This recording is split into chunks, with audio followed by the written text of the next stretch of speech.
हम अपना विश्वास किसको प्रदान करें? हम किस पर विश्वास कर सकते हैं? तो मैंने अपनी बुद्धि से किन्हीं 5 लोगों का नाम निकाला है जिन पर आप निस्संदेह विश्वास कर सकते हैं। देखिए, जो मैं 5 नाम बताने जा रहा हूं, 1,00,000 लोगों में से किसी एक की ऐसी परिस्थिति हो सकती है, शायद वो इनमें से किसी एक पर विश्वास ना कर पाए, लेकिन 1,00,000 तो करेंगे ना। इसलिए इसको सुनिए। विश्वास आपका सफल उस व्यक्ति के प्रति होगा जिस व्यक्ति का आपसे कोई स्वार्थ नहीं है, और निस्वार्थी हमारे जीवन में किन्हीं 5 लोगों का नाम मैं आप लोगों के मध्य में रखना चाहता हूं। तो 5 अधिकारियों में सबसे पहले अधिकारी व्यक्ति हैं भगवान। निस्संदेह आप जिन पर बिना किसी संदेह के विश्वास कर सकते हो, ऐसे प्रथम पात्र का नाम है भगवान। उनमें विश्वास करने के लिए आपको किसी प्रूफ की जरूरत नहीं है। उनका कोई आपसे स्वार्थ नहीं है, आपका हो सकता है, लेकिन फिर भी मैं चाहूंगा कि आप निस्वार्थ भाव से भगवान पर विश्वास करो। भगवान में अनन्य भक्ति हो। अनन्य भक्ति मतलब आप पूर्ण रूपेण विश्वास रखो भगवान पर कि वे निरंतर मेरे साथ हैं, वे सदैव मेरे साथ हैं, वे मुझे छोड़ करके कभी जाते ही नहीं हैं, वे सदैव मेरे आसपास ही रहते हैं, मेरी हर परिस्थिति में मेरा साथ निभाने वाले केवल और केवल भगवान हैं। ये पहला विश्वास भगवान के प्रति हो। महाभारत के प्रसंग में अर्जुन भगवान के पास जाकर के कहता है कि प्रभु, महाभारत युद्ध लड़ने की सामर्थ्य मेरी नहीं है, मैं आपको मांगने के लिए नहीं आया कि आप मेरी तरफ से युद्ध करने चलो, मैं आपको खुद को देने आया हूं, क्योंकि मुझे पूर्ण विश्वास है कि मैं आपकी शरण में आ जाऊंगा तो फिर आप जो आदेश करोगे वो आदेश मेरे लिए अध्यादेश होगा और मैं महाभारत का युद्ध जीत जाऊंगा। भक्ति का पथ यदि किसी एक नींव पर टिका है तो वो नींव है विश्वास। तो विश्वास के पहले पात्र कौन? भगवान। और विश्वास के दूसरे पात्र कौन?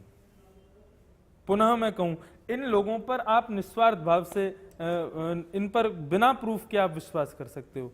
दूसरे विश्वास के पात्र हैं माता और पिता। माता पिता, उनके लिए भी आपको विश्वास का सर्टिफिकेट नहीं चाहिए कि हाँ ये मेरे विश्वास का कभी घात नहीं करेंगे, ये मेरे साथ विश्वासघात नहीं करेंगे। ऐसा कभी आप माता पिता के प्रति सोच ही नहीं सकते। माता पिता सदैव आपका हित ही चाहेंगे। जब भगवान गोपियों के मध्य से अंतर ध्यान हो गए और पुनः जब उनके मध्य में गोपी गीत के बाद में जब पुनः प्रकट हुए, तब गोपियों ने भगवान से कहा कि आप किससे प्रेम करते हो? प्रेम करने वाले से प्रेम करते हो, नहीं प्रेम करने वाले से प्रेम करते हो, या दोनों में से किसी से प्रेम नहीं करते? भगवान उत्तर देते हैं, प्रेम करने वाले से जो प्रेम करता है वो महान स्वार्थी। तुम मुझसे प्रेम करो तो मैं तुमसे प्रेम करूं। प्रेम नहीं करने वाले से जो प्रेम करे, ऐसे केवल 2 ही लोग होते हैं, माता और पिता। तो माता पिता के लिए आपको कोई विश्वास उन पर करना चाहिए कि नहीं, आपको विचारणीय नहीं, आपका स्वतः उन पर विश्वास होता है। उसके लिए आपको किसी प्रूफ की आवश्यकता नहीं है। तीसरे पात्र, ध्यान से सुनिएगा, जिस पर आपको ना चाहते हुए भी विश्वास करना पड़ेगा, वो है वाहन चालक। चाहे वो गाड़ी का ड्राइवर हो, चाहे वो हवाई जहाज का ड्राइवर हो, चाहे वो ट्रेन का ड्राइवर हो, चाहे वो कहीं का भी पायलट हो, ड्राइवर हो, कोई भी हो, वाहन चलाने वाला। और देखिए, ड्राइवर के रूप में कौन आते हैं? ड्राइवर के रूप में कभी कभी पढ़ाने वाले अध्यापक भी आ जाते हैं, क्योंकि वे भी तो हमको किसी पथ पर चला रहे हैं। तो वाहन चलाने वाले ड्राइवर पर भी आपको पूर्ण विश्वास करना पड़ेगा। परम पूजनीय प्रातस्मरणीय, आप सब लोग शायद जानते हो, बक्सर वाले मामा जी, वे एक बहुत अच्छी बात कहते थे। वे कहते थे कि वाहन चलाने वाले सारथी को 3 उपमाएं देनी चाहिए, और यदि इन 3 उपमाओं से युक्त वाहन चलाने वाले को कर दिया गया तो आपकी यात्रा मंगलमय होगी। और वो 3 उपमाएं कौन कौन सी हैं? बोले पहली उपमा हनुमान जी। बोले हनुमान जी, आप अपने सारथी को हनुमान कहो कि भाई तुम हनुमान जी हो, क्योंकि तुम जो मार्ग प्रशस्त करोगे वो मार्ग हमारे लिए सुयोग होगा। अगर आप अपने वाहन चालक में हनुमान जी का दर्शन करने लगे तो वो हनुमान जी का ही रूप बन जाएगा और आपका जो गंतव्य स्थान होगा वहां तक आप बिल्कुल सुरक्षित पहुंच जाओगे। मामा जी कहते थे कि वाहन चालक के प्रति दूसरी भावना कौन सी होनी चाहिए? दूसरी भावना होनी चाहिए गरुण, जो भगवान के वाहन है। कहने का अभिप्राय, जब तक आपका मार्ग पूरा नहीं हो जाए तब तक इन्हीं नामों से उसको बुलाइए, या तो हनुमान कहिए या फिर गरुण कहिए, और पूर्ण विश्वास के साथ कि हाँ ये गरुण जी ही हैं। और तीसरा बहुत सुंदर नाम श्री मामा जी कहते थे कि वाहन चालक को तीसरे नाम से पुकारना चाहिए, और ये तीसरा नाम कौन है? सारथी योगेश्वर कृष्ण। क्योंकि अर्जुन के सारथी कृष्ण है, इसलिए अर्जुन की विजय हो जाती है। तो अपने सारथी को भी कृष्ण ही मानो। तो तीसरे व्यक्ति अधिकारी हैं जो आपके विश्वास के, वो हैं वाहन चालक। उस पर आपको विश्वास करना ही पड़ेगा, तभी आपकी यात्रा सफल हो पाएगी। चौथे व्यक्ति जिन पर आप विश्वास कर सकते हो वो हैं आप स्वयं। खुद पर विश्वास रखो। किसी संत को मैं श्रवण कर रहा था, वे बहुत अच्छी बात कह रहे थे कि दुनिया में, संसार में सबसे बड़ा निकम्मा कौन? जो अपने आप को जो किसी काम का नहीं, वो कौन? बोले जो खुद को ये समझे कि मैं ये नहीं कर सकता, वो अब खुद ही निकम्मा है। मैं किसी भी कार्य को करने में मेरी सामर्थ्य है, मैं खुद पर विश्वास करूं। तो चौथा जो व्यक्ति है जिस पर आप विश्वास कर सकते हो वो है आप स्वयं। और स्वयं पर विश्वास करने से आपकी एक चीज बहुत पावरफुल हो जाएगी, और वो वस्तु है कि आपका सेल्फ कॉन्फिडेंस। वो बहुत तीव्र गति से आगे बढ़ाएगा फिर आपको। तो ये चौथा व्यक्ति जिस पर आप पूर्ण विश्वास कर सकते हो। और पांचवे और अंतिम व्यक्ति, देखिए और भी कई व्यक्ति हो सकते हैं, और किसी के दिमाग में यदि आ जाए तो वो मुझे जरूर बताएं, लेकिन ये मेरी मति के 5 लोग हैं जिनको मैं मानता हूं कि हाँ ये मुख्य लोग हैं जिन पर आप विश्वास कर सकते हो। और पांचवे व्यक्ति हैं गुरु। गुकारस्तु अंधकारस्यात् रूकारस्तु निरोधकः। गुरु कौन है?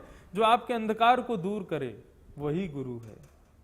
उस गुरु की वाणी पर भी, गुरु के वचन अटल कर मानो, साधु समागम कीजे, मन रे कृष्ण नाम कह लीजिए। गुरु के प्रति अटल विश्वास, वो भी बहुत जरूरी। एक सेठ जी अपने पुत्र को डांट रहे थे, और डांटते हुए अपने पुत्र से कह रहे थे कि अरे मूर्ख, तेरी जगह कोई यदि गधा भी होता ना तो वो मरे हुए चूहे से भी धन कमा सकता है, तू इतने बड़े व्यापार से धन नहीं कमा सकता। अब वो अपने पुत्र को ये बात समझा रहे थे कि तभी वहां से एक छोटा सा बालक जा रहा था। उस बालक ने देखा कि इतना बड़ा हमारे नगर का सेठ अपने पुत्र से कह रहा है कि मरे हुए चूहे से भी धन कमाया जा सकता है, इसका मतलब इसकी बात में कोई तो सत्यता होगी। और संयोग से उसने खोजा तो वहीं आगे मार्ग पर साइड में ही उसको एक मरा हुआ चूहा मिल गया, और उसने उस सेठ की बात पर अटल विश्वास करते हुए उस चूहे को उठा लिया। बोले कि गुरुजी ने कहा है कि इससे मुझको धन मिलेगा, तो अब मैं इसको लेकर के चलूंगा, अब धन मिले ये गुरु की जिम्मेवारी। आगे की ओर जैसे ही बढ़ने लगा तो आगे से कोई दूसरे सेठ जी आ रहे थे, उनकी बेटी उनके साथ में थी, और बेटी के हाथ में फंदा लगा हुआ था और फंदे में बंधी थी एक छोटी सी बिल्ली। बिल्ली को लेकर के वो चल रही थी। अब बिल्ली उसकी रो रही थी। अब वो बेटी बार बार अपने पिता से कहे, पिताजी मेरी बिल्ली बहुत भूखी है, इसको भोजन के लिए कुछ चाहिए, कुछ चाहिए, कुछ चाहिए। आगे से वो बालक आ रहा था, उसके हाथ में था चूहा। उसके हाथ के चूहे को देख करके सेठ जी प्रसन्न हो गए, और उस बालक से जाकर, भैया तू जितने कहेगा उतने रुपए तुझे दे दूंगा।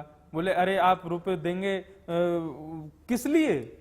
बोले तुम्हारे हाथ में जो मरा हुआ चूहा है इसको दे दो, हमारी बिल्ली भूखी है उसको खिलाना। और चूहा लेकर के उस बालक को 10 रुपए दे दी और उस बालक ने 10 रुपए कमा लिए। बालक ने फिर वो आगे कथा आती है कि उसने कुछ लकड़ियां खरीदी, लकड़ियां खरीद करके उनको अपने पास रखा। एक बार उसी नगर में किसी सेठ की माताजी का अर्धरात्रि में निधन हो गया। रात्रि में बहुत वर्षा हो रही थी, नगर की सारी लकड़ियां गीली थी, दाह संस्कार के लिए लकड़ियां नहीं बची थी। तो कुछ लोग उसके पास गए, उस बालक से जाकर के कहा कि तुमने अपनी लकड़ियों को सुरक्षित रखा है, ये लकड़ियां तुम जितने दाम कहोगे उतने दाम में हम ले जाएंगे। अच्छी खासी रकम देकर के वो लकड़ियां सब ले गए। अब उस रकम से उसने और लकड़ियां खरीदी। धीरे धीरे धीरे धीरे करके एक दिन वो उस नगर का बहुत बड़ा सेठ बन गया। तो कहने का अभिप्राय, आप लोग धनवान बन जाएं किसी गुरु की बात सुन के, इसलिए मैंने ये एग्जाम्पल नहीं दिया।